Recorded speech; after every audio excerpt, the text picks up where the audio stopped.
start na po ng papasok ng Holy Week. Kaya naman this morning, pag-uusapan natin ang pananampalataya, pagbabagong buhay at pagninilay. Para po bigyan tayo ng impormasyon tungkol dito, makakasama po natin ating very special guest this morning. Siyempre, kasama natin ang attorney at the same time pastor na si Attorney Andy E. Lapid. Good morning, sir.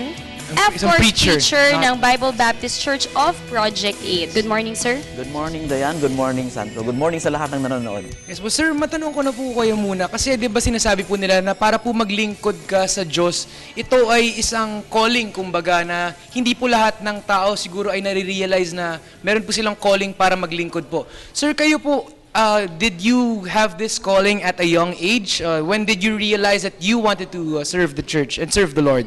I realized it when I was third year in the seminary, sapagkat ako ay ininfluensyahan ng aking nanay na pumasok sa seminary sa takot niya na baka masundan ko ang pamumuhay ng aking tatay na hanggang ngayon ay hindi ko pa nakikita. So, kumbaga po, sir, kayo po'y hindi niyo po ginustong pumasok ng seminary? Hindi ko po pinlano at hindi ko po inambisyonan sapagkat alam ko na ang buhay ng mga pastor ay, materially speaking, hindi magara. So God really works in mysterious ways, no, Sans? Kaya naman talagang, ngayon sir, ang ganda ng takbo ng career mo. Lawyer, ang daming, syempre, kung hahatiin mo yung oras sa pagpipreach, sir, paano nyo na maintain or nababalance ang oras nyo na pagiging isang lawyer at the same time pagpipreach? Ano pong sikreto na ginagawa nyo? Madali lamang po sapagkat ako ay humaharap sa husgado from Monday to Friday. Sa Sunday, nandoon ako magpipreach kung bigyan ako ng pagkakataon ng aming pastor sapagkat hindi naman ako ang head pastor ng aming church. Ayaw niya, Sandro, nung una seminary. Yes. Sir, anong nagtulak sa inyo? Bakit ka naglingkod sa Diyos? Ako po ay naniniwala na sa buhay na ito, ang pinaka-importante sa lahat ay yung relasyon sa Panginoon. Although, kailangan natin ang mga material na bagay, profession, kayamanan, pero ang pinakamahalaga ay yung relasyon sa Panginoon. Ngayon, nakita natin nga, Dayan, na siyempre nakikita natin yung importance nga ng, siyempre yung kumikita ka din ng pera. Siguro, sir, is that one reason for you to, kung bakit po kayo naging abogado rin po? Ano po ba yung mga rason na nasa seminaryo na nga po kayo, tapos nakuha niyo na po yung calling niyo bilang isang servant of God. And then, suddenly, you decided po na you wanted to take up law and become a lawyer? How did this happen po?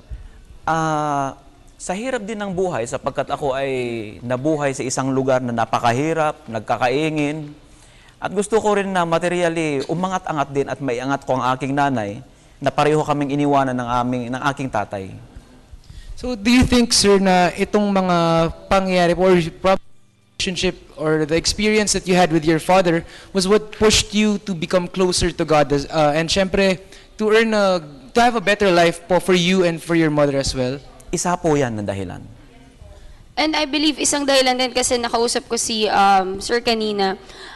Very life-changing story talaga sa kanya. Pag naging lawyer siya, kasi alam naman natin na sinabi niyo, Sir, kanina na talagang hirap po kayo sa buhay at nagulat po kayo at talagang nakapagtapos kayo at naging successful na lawyer.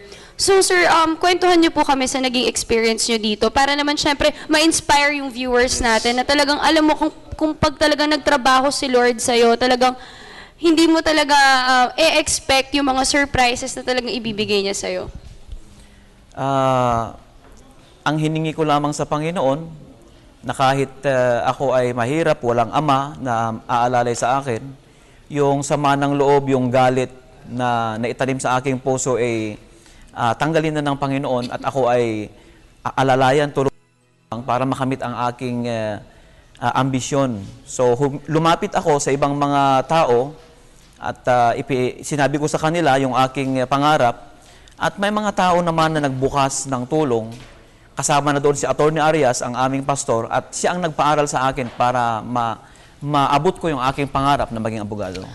Sandro, going back sa religion, di ba? Alam naman natin na dito sa Pilipinas, halos lahat ay Katoliko. Yes, at Catholic. Mostly Catholic. At syempre, marami na yan eh. Marami ng sektor yung reliyon dito sa ating bansa. So, sir, bilang part po kayo ng Bible Baptist Church, ano po ba ang pinaniniwalaan nyo at ginagawa nyo para sa kapwa nyo? Ang unang-una po, ipinapakilala namin sa mga tao na ang daan patungong langit ay walang iba, kundi ang Panginoong Hesus lamang. At ini-encourage din namin ang mga tao na magtiwala sa Panginoon, maglingkod sa Panginoon. Sir, matanong ko naman po kasi 'di ba sinasabi po nila minsan ng mga abogado ay kailangan magsinungaling siguro ng kakaunti para Yes. po because Totoo it's part yan, of their oo. job to Kahit defend. white lies. 'Di ba? Mga white lies po. Sir, doesn't this come into conflict with you being a preacher, Preacher. po kasi syempre yung religion and with the ethics involved in your work. So wala po bang paano niyo po hinahandle yung mga ganong klaseng bagay? Ganito po kasi yan, kapag kakausap mo ang client, kung ano yung sasabihin ng client mo sa'yo, siyempre, yun ang susundan mo. At i-apply mo kung ano yung batas na nararapat doon sa sitwasyon. Not necessarily naman naturuan mo yung kliyente mo na magsinungaling. Pero kayo po sir, syempre, may mga times din po na you have to conceal some things na your client siguro told you about, yung mga ganun At saka po. lalo na alam naman natin kapag naglaban na talaga ang mundo ng, alam mo minsan politika at Yes. saka ng relihiyon, nag-iiba talaga yung paninindigan mo. So gusto namin malaman, sir, syempre alam ko may pinanghahawakan kayo at pinaniniwalaan dahil nga part po kayo at very active po kayo sa church. So paano naglalaro, paano po nangyayari yan kapag oras na po ng decision making? I have to follow the truth. At sundan kung ano yung sinasabi ng Panginoon. So ngayon naman, syempre, pag-usapan natin dahil nasabi nga ni Sir talagang about talagang ano siya kay Lord, yung faith Yes. niya, hindi talaga matitinag. So tanungin natin dahil nga Semana Santa na, ano po ba ang advice nyo or gusto nyo po, lalo na sa mga kabataan, ano pa po ba talaga ang dapat nilang gawin? Ang aking may advice ay totoo at taos-pusong pagsisisi sa kasalanan. Hindi yung ngayon lang. At tanggapin ang daan papuntang langit na siya si Jesus Christ. Sabi sa Bible, Jesus is the way, the truth, and the life. No man cometh unto the Father except through Jesus Christ. At magtiwala sa Panginoon. Kung ano man ang nakaraan, kalimutan. At sundan lamang kung ano yung sinasabi sa Bible. Sir, ngayon naman po, dahil napag-usapan na natin yung career nga po ninyo, pagiging preacher and syempre pagiging abogado, kamusta naman po kayo siguro sa family life nyo naman? Kasi sabi niyo nga po Monday to Friday, abogado kayo, and sa weekends nagagawa niyo pong mag-preach pa din. So saan niyo po, paano niyo po binabalanse? Ingat din ang oras sa pamilya. Yung oras po para sa inyong pamilya. Actually po may oras sapagkat kung minsan yung hearing ma-reset, pagkatapos ng hearing may oras ako sa aking pamilya, pagkagabi kami ay nagja-jogging kasama ko ang aking mga maliliit na anak, at pag Saturday, family day, ganun po ang ginagawa ko. Talagang kayang-kaya pa rin. Siguro, I guess, this is yung pagiging preacher ni Sir.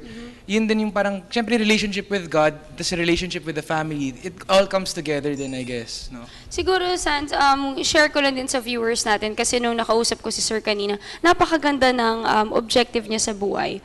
Na lahat ng nakikita natin dito sa mundo, itong ginagalawan natin, itong trabaho natin, this is just all secondary for him. And talagang ang purpose niya sa life is to serve God. So napakaganda talaga pakinggan. At saka ang talagang bigla akong na-realize din talaga ngayon na iba-iba man tayo ng religion, ang importante is we serve one God, we Yes. glorify one God, we praise one God, and we trust one God. So yun talaga ang pinaka-maganda dito sa atin.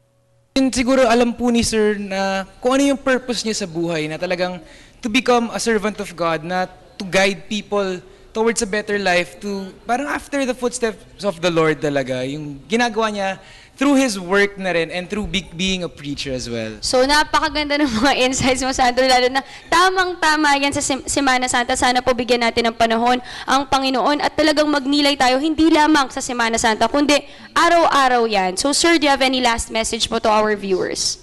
Ang encourage ko, ang gusto kong sabihin sa mga viewers natin, itong holiday season natin ay tunghayan natin, balikan natin ang salita ng Panginoon, magkaroon ng tama at taos-pusong pagsisisi, pagbabagong buhay, hindi lang ngayon, kundi habang buhay, maglingkod sa Panginoon.